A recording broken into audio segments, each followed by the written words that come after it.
कहानी है एक ऐसे आदमी की जिसने 1583 दिन यानी 4 साल 4 महीने एक सुनसान आइलैंड पर बिताए और वहां से वापस भी आया। मगर कैसे, आइए जानते हैं।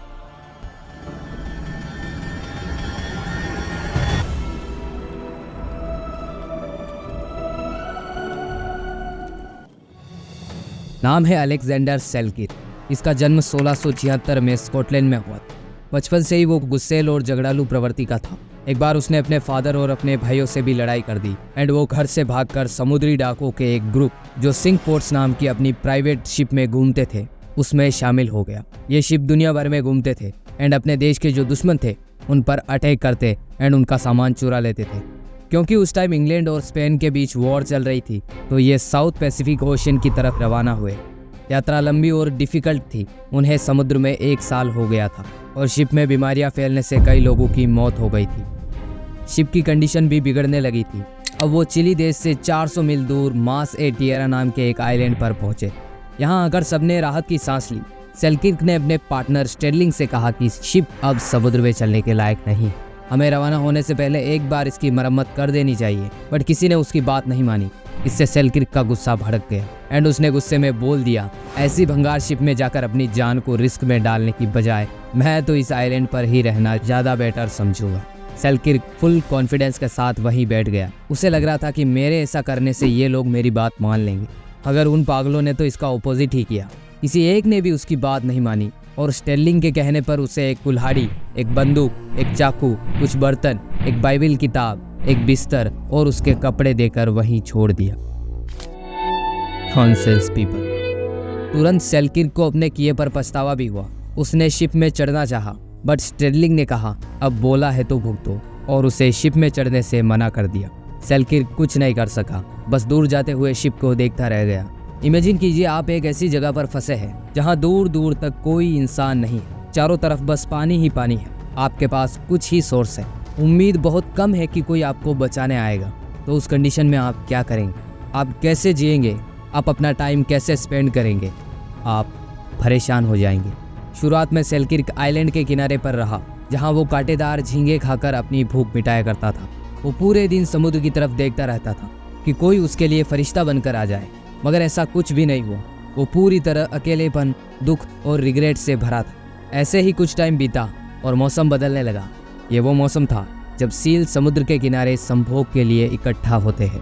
सील्स के ग्रुप ने उसे भागने पर मजबूर कर दिया एंड सेल्किर्क आइलैंड के अंदर चला गया। यहाँ से उसकी ज़िंदगी ने एक नया और बेहतर मोड़ लिया।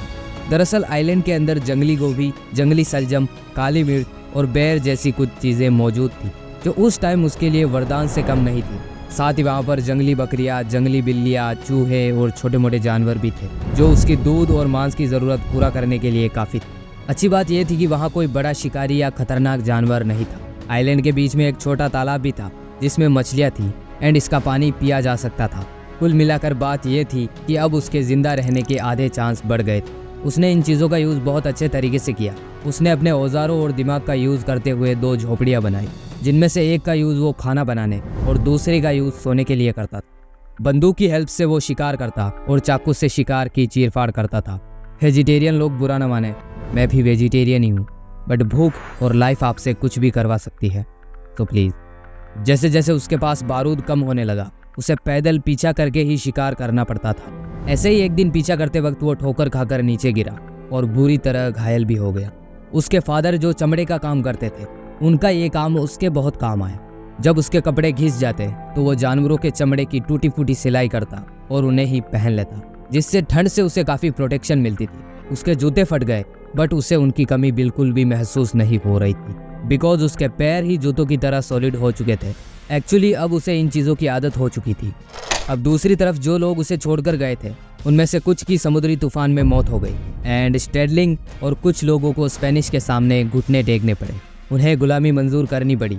सेल्किर्क ने टाइम पास के लिए बाइबल पढ़ी और गाने गाए। लेकिन एक दिन कुछ ऐसा हुआ जो सेल्किर्क नहीं चाहता था। स्पेनिश की एक शिप आइलैंड पर रुकी। उससे स्पेनिश लोग बाहर उतरे। वो जानता था कि जैसे ही इन्हें पता लगा कि मैं यहाँ हूँ और उनका दुश्मन यानी ब्रिटिश हूँ तो ये मुझे मार डालेंगे या मुझे कैद कर लेंगे। सो सेल्किर्क ने उनसे छिपने की पूरी कोशिश की बट फिर भी उन लोगों ने उसे देख लिया और उसका पीछा किया।